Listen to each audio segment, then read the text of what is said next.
Kohinoor, the mountain of light. From its origin in the Deccan to its present location in the Tower of London, the Kohinoor has had a turbulent journey. Kohinoor diamond has been at the center of diplomatic rows intermittently ever since the attainment of Indian independence, with some sections demanding its return. The priceless diamond, which left the shores of India in 1850, now forms part of the British crown jewels displayed in the Tower of London, making viewers savor this timeless beauty that rocked many a monarch across countries in the past many centuries. The Tower of London, the oldest fortress cum palace of the English kings, built by William I in 1066 on the banks of the River Thames, is visited by millions of tourists annually, mainly to have a look at Kohinoor exhibited with tight security in one of its edifices, the Jewel House. As you enter through its steep doorway, there are several dazzling crowns worn in the past by the British royalty, neatly perched on attractive cushions in a row at the eye level of the viewer.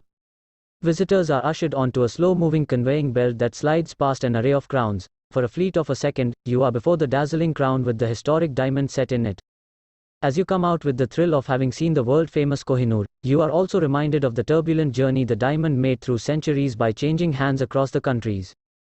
Kohinoor diamond is said to have been found in the Kollur mines in the Krishna basin of the present Andhra Pradesh, then under the Kakatiya kingdom in the 13th century. The possession of the diamond changed between various powers for the next few centuries. When Warangal was raided by the forces of Alauddin Khilji under Malik Kafur in 1310, Kohinoor along with other riches was taken away to Delhi by the invader. It remained with successive Delhi Sultans and then the Mughals. Kohinoor is mentioned in the memoirs of both Babur and Humayun. Shahjahan got it set in his fabled Peacock throne. When Nadir Shah of Persia invaded Delhi and looted the Mughal treasury in 1739, he took away Kohinoor along with Peacock throne from Muhammad Shah. It is said that on seeing the diamond for the first time, Nadir Shah exclaimed, Kohinoor, meaning, mountain of light. That is how the stone got its name. Legend has it when Nadir Shah pillaged Delhi, he could not find Kohinoor in the treasury as the Mughal emperor had hid it in his turban. Having come to know of this, Nadir Shah proposed the exchange of turbans as a gesture of goodwill, and thus the invader tricked the Mughal emperor to part with Kohinoor diamond. After Nadir Shah was assassinated in 1747, the diamond fell into the hands of his generals. One such general, Ahmad Shah Durrani, fled the country with Kohinoor. Decades later, his descendant, Shah Shuja Durrani, reached Lahore, where the Sikh ruler Maharaja Ranjit Singh helped him to become the Amir of Afghanistan.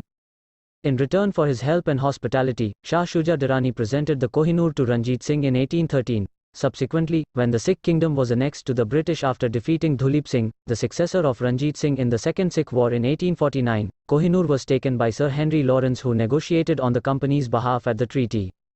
The diamond was dispatched to England by Dalhousie under tight security and presented to Queen Elizabeth on 3 July 1850. British public were shown the diamond when the Great London Exhibition was opened in the Hyde Park in 1851.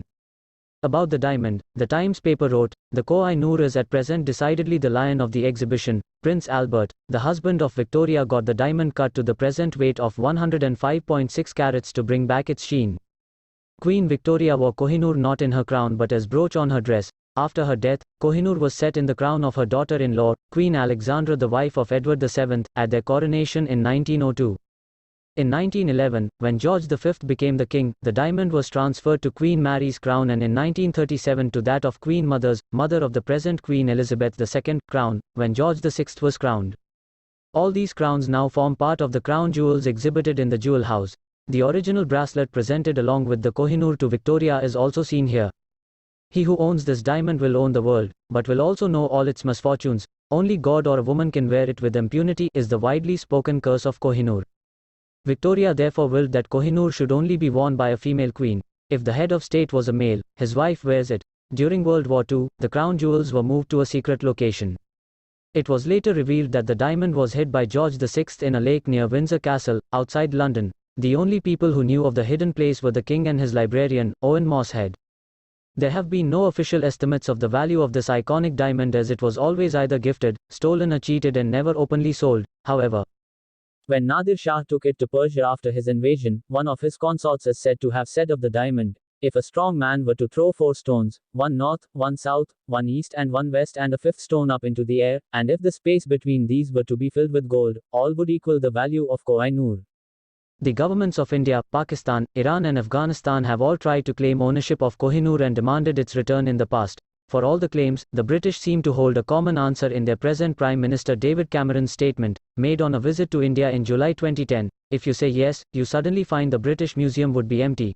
I am afraid to say, it is going to have to stay